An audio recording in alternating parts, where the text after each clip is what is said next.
Hi there, my name is Kenneth Wallace for the Gene Jury of Edinburgh University. Today we're interviewing Graeme, a law professor at the University of Edinburgh. Hi Graeme. Hello there. Hi. First of all, what exactly is a DNA database? We can think of a DNA database as a big computer that contains information about all of us. DNA is information that makes us who we are. It's unique to us unless we're twins. And a DNA database organises this information in a way that means that we can find out more information about individuals, such as who they are, whether they're suffering from a particular illness or a disease, or whether they've actually been in a particular place or location. And these can be very, very valuable in a number of different ways. For example, if the police are investigating a crime, then the police can work out whether we've been at the scene of a crime by looking for pieces of DNA that we've left there, for example, pieces of skin that have come off our hands or other parts of our body, and then they can put that on the database and then look at that database in the future to determine whether we were there and whether we were somehow linked to the crime. In other ways, it's also possible to use DNA databases to help us to understand what makes us ill and what might make us better.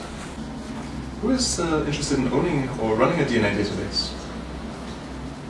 There are two main reasons why a DNA database is valuable.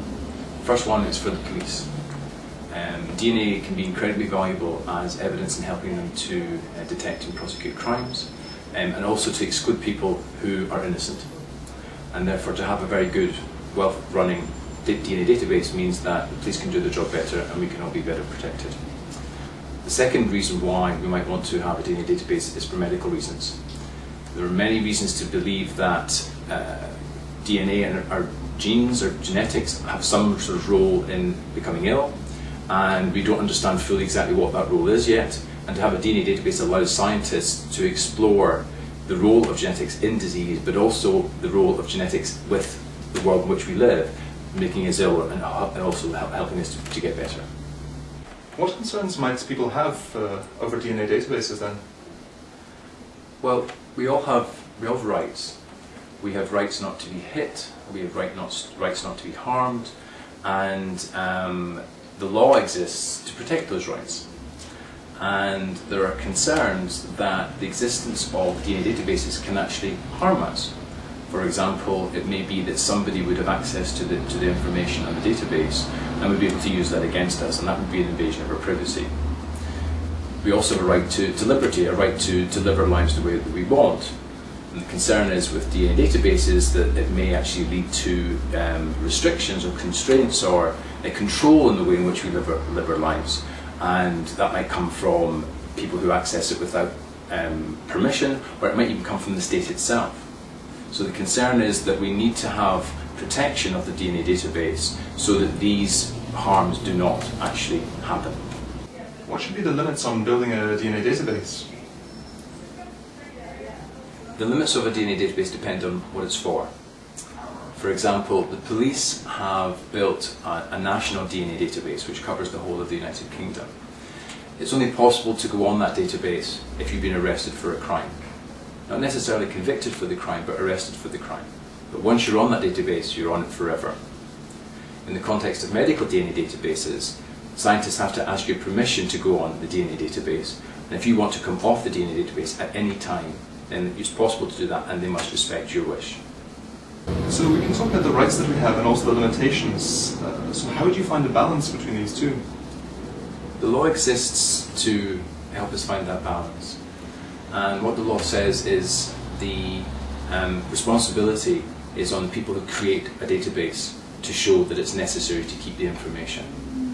So police must show that it's necessary to keep information in order to pursue criminals. And they must be able to show that the effect of having information on the database is not too great on the individuals whose information is on the database. And if they can't do that, then they must take the information off of the database.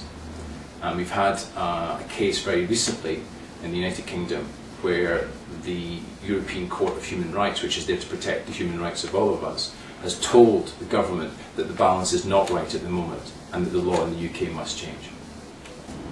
How do you envisage the future of the DNA database in the UK? The DNA database in the United Kingdom will have to change. We've had a ruling from the European Court of Human Rights which tells the UK government the law must change. At the moment, people can stay on the database, will stay on the database once they've been arrested, even if they've never been convicted of a crime. The European Court has said that that's not a good balance, and therefore the government must change that.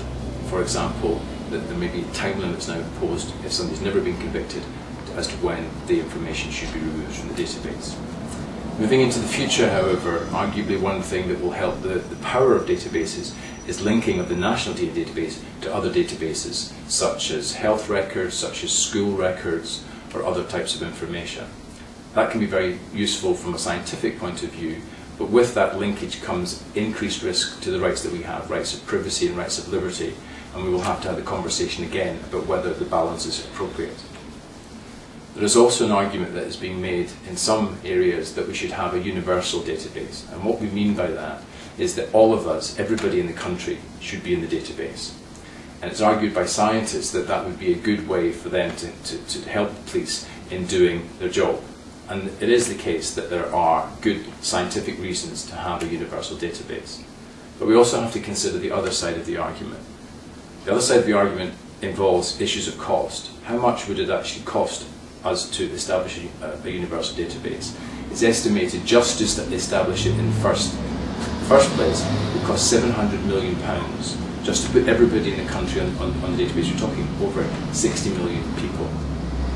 The second problem is, what do we do about visitors to our country? It's possible that visitors to our country will come and commit a crime but will not be in the national DNA database. So it's not the case that having a universal DNA database will actually help stop all sorts of crime. And the third point, I think, is the most important point, and it goes back to the rights that we have. Is this a necessary and a balanced approach to prosecuting and detecting crime when we have rights of privacy and when we have rights of liberty? Many people would argue that it's not appropriate and it's not a good balance.